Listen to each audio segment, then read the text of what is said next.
ওয়াজিরে আলা, ক্ষমা চেয়ে নিলে আপনি রাজকুমারীর চোখে অনেক উঁচুতে চলে যাবেন। আপাতত ঝুঁকে যান। আরে ঝুঁকুন।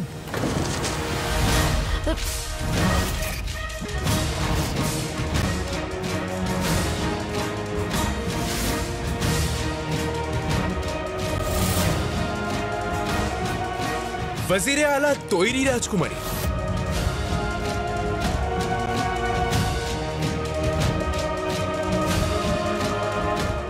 এবার কি হতে চলেছে? ওই শয়তানটা কি ক্ষমা চাইবে? যদি চেয়ে নেয় কত মজা হবে।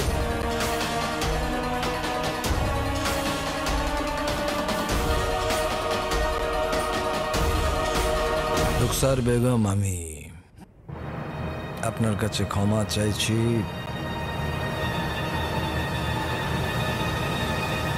আর আপনার কাছে অনুরোধ করছি যে আপনি প্রার্থনার গানের জন্য রাজি হয়ে যান। আমি শুধু মুখে নয়, চোখ নিচে করে মন থেকে ক্ষমা চান। রাজকুমারী যেন বুঝতে পারেন যে আপনি মন থেকে ক্ষমা চাইছেন। আর ক্ষমা চাইলে নিজের সম্মান বেড়ে যায়। ক্ষমা চান ওয়াজিরে আলা। আমি অপেক্ষা করছি।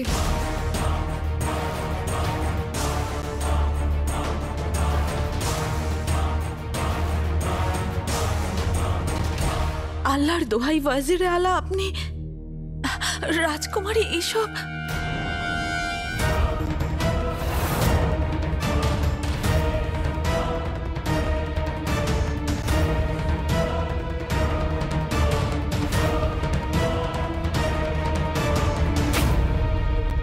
রুখসার বেগম, আর একটু ঝুঁকুন।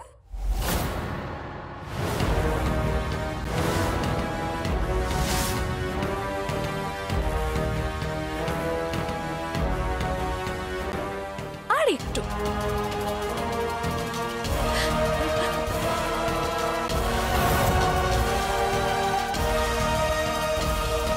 আর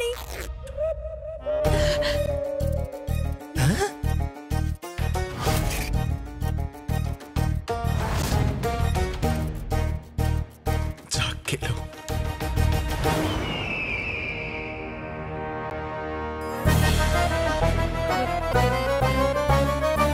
শয়তানের পাজামা ফেটে গেছে। ঝুমরু, এইরকম ভাবে পাজামা তো আমাদের সময় ফাটতো, কিন্তু এখানে তো সব ফেটে গেছে। নকল, অহংকার, গর্ব আর মিথ্যে। রুখসার বেগম, আমি আপনার কাছে ক্ষমা চাইছি। আর আপনার কাছে অনুরোধ যে আপনি প্রার্থনার গানের জন্য রাজি হয়ে যান। এতেই বিরক্ত হয়ে গেলি? এখন তো সবে শুরু হয়েছে। এবার তোর সাথে যা যা হবে তুই তা কল্পনা করতে পারছিস না। ওয়াজিরে আলা, আপনাকে আল্লাহর দোহাই আপনি দাঁড়িয়ে পড়ুন। আমার কাছে ক্ষমা চাইবেন না আপনি। রাজকুমারী, আমি কালকে প্রার্থনার গান গাইব। কথা দিচ্ছ? হ্যাঁ, কথা দিলাম।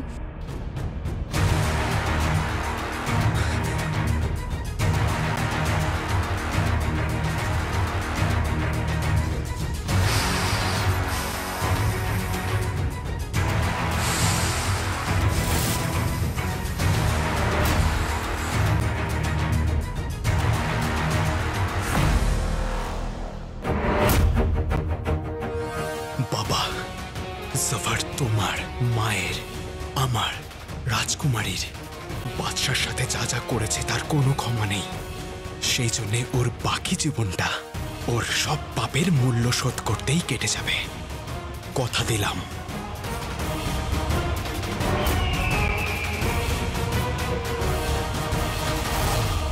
জিনুকে দেব না তার তৃতীয় পর্বও পার হয়ে গেছে। মা কাল প্রার্থনা করবার জন্য রাজি। এবার মায়ের ভালোবাসা, ওনার বিশ্বাস শেখ জিনুকে সত্যিটা চিনতে সাহায্য করবে। আর আমার ভাইকে আমার কাছে ফিরিয়ে আনবে। জাহাপনা, আপনার তুলনা নেই। আমাদের সালাম গ্রহণ করুন। আজ আমি খুব খুশি। আজ জাফরকে মায়ের সামনে মাথা নত হতে দেখে আমি খুব শান্তি পেয়েছি। ও মা,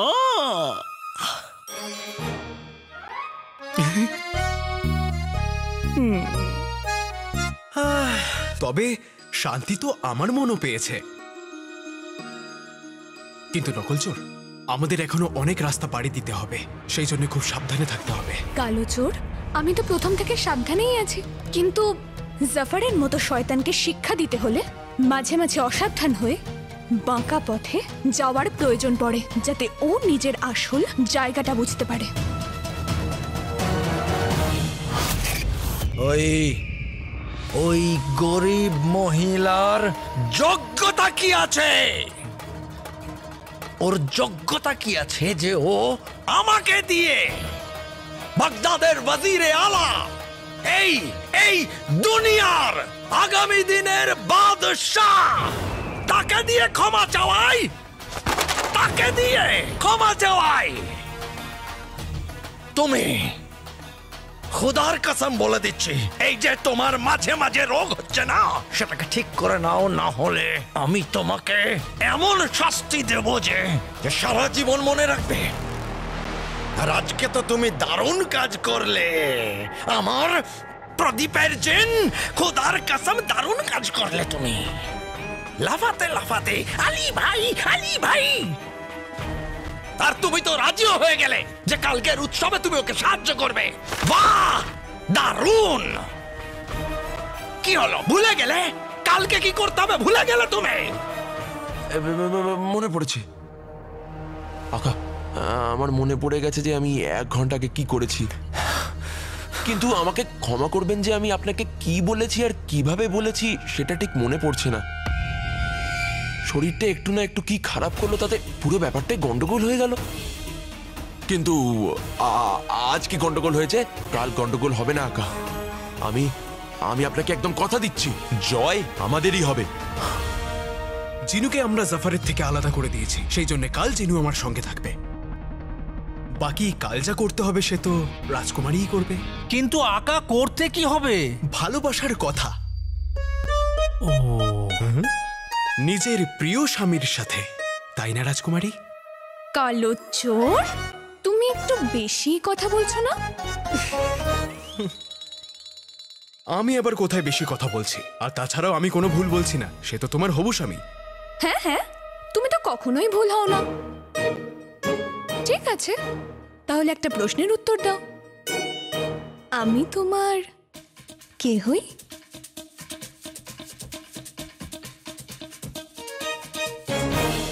জঙ্গলি বিড়াল।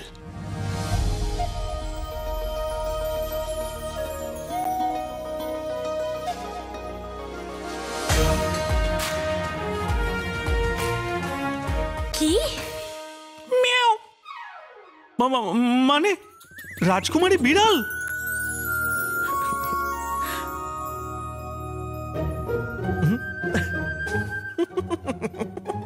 একে অপরকে দেখা বন্ধ করো আর আমার কথা মন দিয়ে শোনো। আমাদের কালকে জাফর আর জিনু দুজনের উপরেই কড়া নজর রাখতে হবে, কারণ জাফর সর্বস্ব চেষ্টা করবে রাজে কায়নাতের দ্বিতীয় দরজাটাকে খোলবার জন্যে। আর আমরা ওকে সফল হতে দেব না।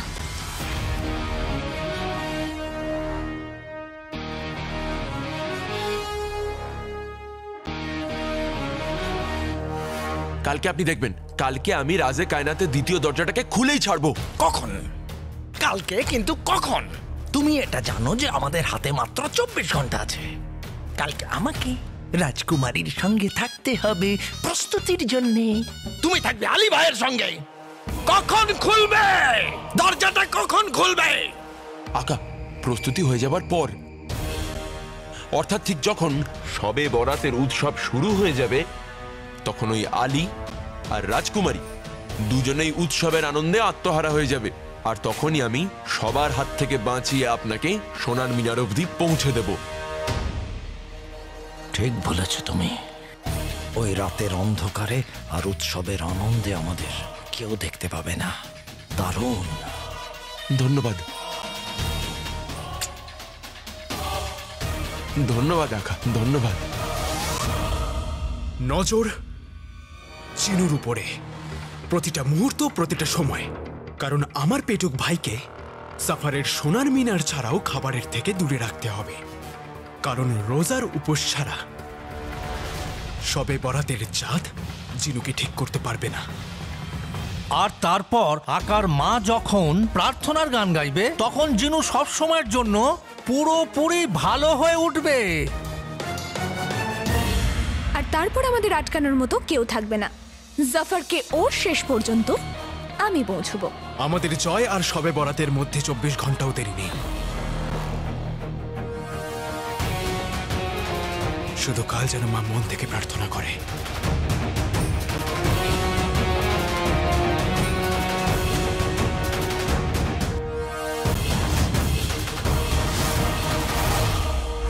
এটা হতেই পারে না। সোনার আসর ফির দিব্যি এতদিনেও নাজনীন বাজিরে আলার প্রিয় হলো না, আর রুকসার গান গিয়ে সবার মন জয় করতে চায়। ও পৃথিবী ওলট পালট হয়ে যাক, কিন্তু রুকসার কাল গান গাইবে না। ও নিজের লক্ষ্যে কখনো সফল হবে না।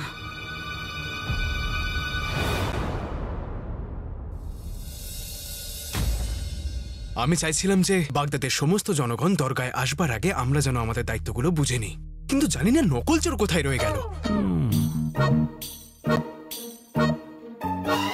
इंतहा हो गई इंतजार की, आए ना कुछ खबर मेरे यार की।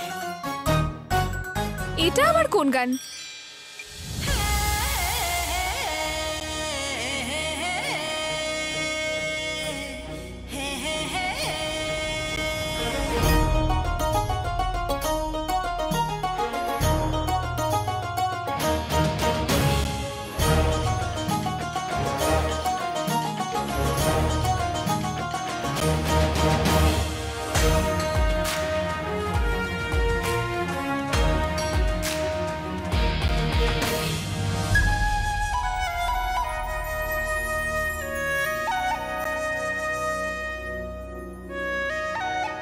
এখন তো নেই, কিন্তু তুমি যদি এভাবেই দেরি করে আসো তাহলে একদিন হবে নিশ্চয়ই। আজ দেরি করার কি দরকার ছিল? আর আজকেও তোমার ঝগড়া করার দরকার ছিল। আরে আকা, এখন তো রাজকুমারীও এসে পড়েছেন, কিন্তু ওই অকেজো চাকর ঝংরুটা কোথায় গেল? কোনো সমস্যা নেই চাচা, এখন আমি যেটা বলছি সেটা মন দিয়ে শোনো। আজ সবে বরাত, অভিযান জিনুকে দেব না, পূর্ণ করার মানে জিনুকে ঠিক করবার রাত। আজ আমাদের সবার দায়িত্ব একে অপরের সাথে জড়িত। কারোর যদি একটা ভুল হয় তাহলে পুরো খেলা শেষ। সবার প্রথমে জিনুকে খাবারের থেকে দূরে রাখতে হবে, সেই জন্য যত রন্ধনশালা আছে সব যেন বন্ধ থাকে, আর জিনু যেন ওখানে পৌঁছাতে না পারে। আর যত রাঁধুনি তারা যেন দরগার রন্ধনশালায় ব্যস্ত থাকে। আর এই কাজটা জিনিমিনি করবে। জাফরকে এদিক ওদিকের কাজে ব্যস্ত রাখার দায়িত্ব তোমার থাকবে নকলচোর। গুল্লু আর চাচা, তোমাদের দুজনকে এটা খেয়াল রাখতে হবে যে জাফর যেন জিনুর থেকে দূরে থাকে। আর সব থেকে গুরুত্বপূর্ণ কথা, আমাদের যে করেই হোক চেষ্টা করতে হবে মায়ের প্রার্থনা করতে যেন কোনো সমস্যা না হয়। কোনো প্রশ্ন? আকা, আমরা তো সবাই নিজের নিজের দায়িত্ব পেয়ে গেলাম, কিন্তু এই অকেজো চাকর ঝুমরু আজকে ছুটিতে আছে। তোমার ওই ঝুমরুকে ছাড়া মন লাগে না, তাই না? ও যখন আসবে তখন ওকেই প্রশ্ন করো। ভাই, আমার ভাই, একটা কথা বলবো। যেমন ভয়ঙ্কর ঝড়ে আমার আদমরা বাবা কাঁপতে শুরু করে, সেরকম আমার বুকও ধরপড় করছে। আমরা সবাই আলাদা আলাদা থাকবো। যদি কেউ বিপদে পড়ে যায় অথবা যদি কেউ কোনো ভুল করে ফেলে তাহলে অন্যরা বুঝবে কি করে?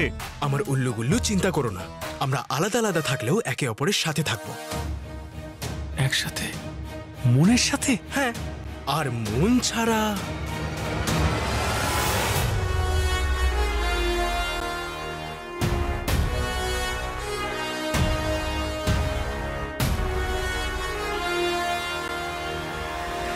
এইটা।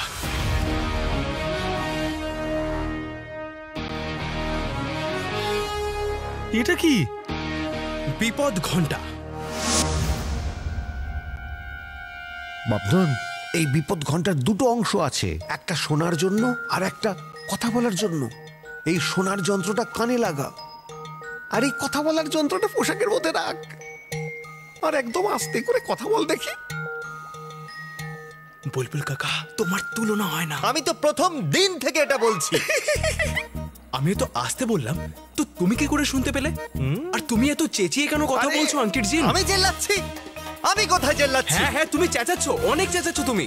আপনিই তো চেল্লাচ্ছেন। আমি কোথায় চেঁচাচ্ছি? চেল্লাচ্ছেন তুমি আরে চেঁচাচ্ছ। শোনো, কারণ তোরা দুজনে প্রেমিক প্রেমিকার মতো পাশাপাশি দাঁড়িয়ে আছিস।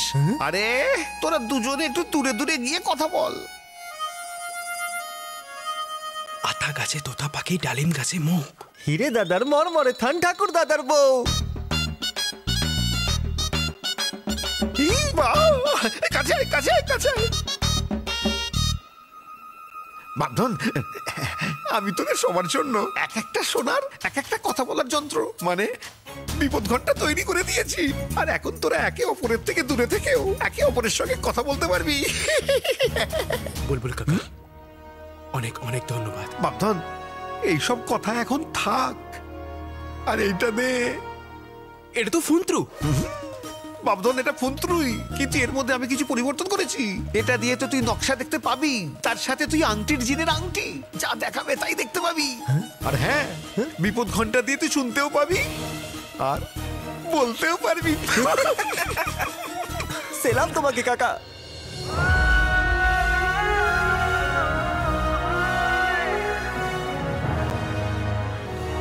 তো মনে হচ্ছে বুলবুল কাকা যন্ত্র নয়, জাদু করে দিয়েছেন। আকা ১৫০০ বছরের দুনিয়া কোথা থেকে কোথায় পৌঁছে গেল? এইসব তোমার ওই বুল্লুরি কাজ, চাচা। আচ্ছা, সবাই এবার এটাকে নিজেদের কানে লাগিয়ে নাও।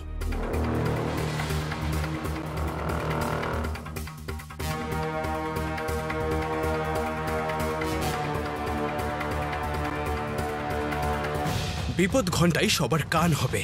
ঘন্টা না ঘন্টা শুনবে আমার কান কান ধরো।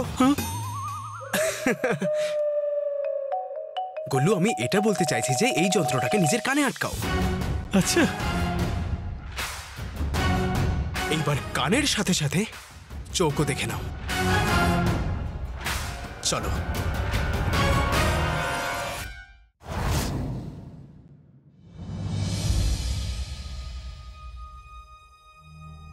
এখানে তো প্রার্থনার জিনিসপত্র পাওয়া যাচ্ছে, ফুল, লাল দড়ি, দরগায় চড়ানোর জন্য চাদর। কালোচোর, আমরা এখানে কি করছি? এখন দোকান খুলছি, পরে এসো। বয়স হলেও ব্যবহার যে শোধরানো যায় না সেটা তুমি আজকে প্রমাণ করে দিলে।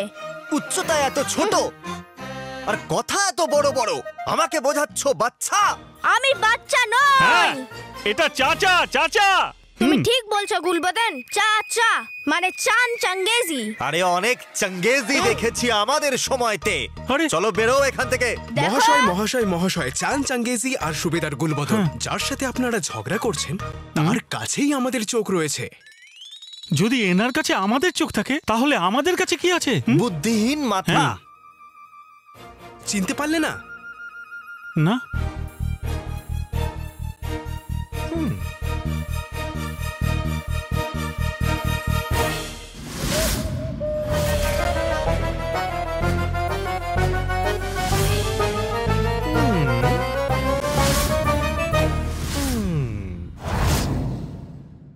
ঝুমরু, আরে আংটির জিন। তাই আমি ভাবি যে পুরো বাগদাদে আমার সঙ্গে ঝগড়া করতে কে চলে এলো। আমি সে চাচা।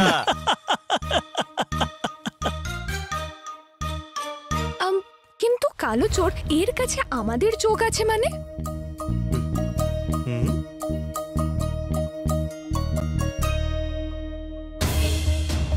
বুলবুল কাকার আর এক আবিষ্কার, আমার ফন্ত্রু। এটাই আমাদের চোখ হবে, এটা দিয়ে আমরা সবকিছু দেখতে পারবো।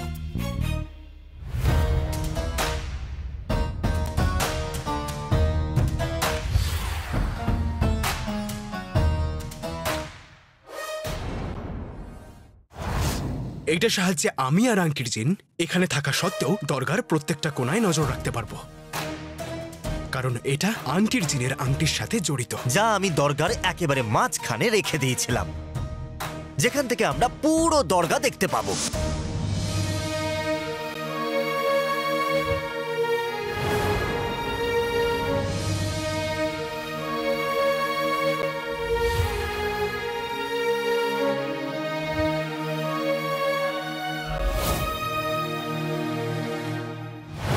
এইটার সাহায্যে আংটির জিন আর আমি এখানেই থাকবো, কিন্তু আমাদের চোখ দরগার প্রতিটা কোণায় থাকবে, সব জায়গায় সবক্ষণে। আর বিপদ ঘন্টার সাহায্যে আমরা সবাই আকার কথা শুনতে পাবো। বুঝলে উল্লু? না না, হ্যাঁ নিশ্চয়ই বোঝেনি। বোঝানো কে আকা? আরো একটা কথা যেটা খুব জরুরি, সেটা হলো এটা দিয়ে আমরা যখন কথা বলবো তখন ওই শয়তানকে আমরা সতু বলবো আর আমাদের সরল জিনুকে ভোলা নামে ডাকবো, যাতে কেউ আমাদেরকে সন্দেহ না করে। আর আমার খুব মজাও আসবে। সতু ভোলা, ভোলা সতু, সতু ভোলা। আজ রাতে যখন চাঁদ তার পূর্ণ ক্ষমতায় থাকবে আর তারপর মায়ের প্রার্থনা আর চাঁদ মোহরের প্রভাবে জিনুরাজ পুরোপুরি ঠিক হবার আশা রয়েছে।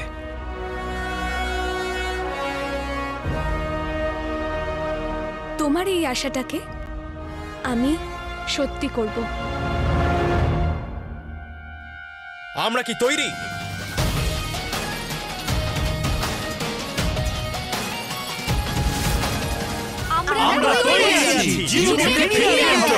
আর জাফরকে শিক্ষা দিতে হবে। জিনু আমরা দেব না ওকে, কিছুতেই।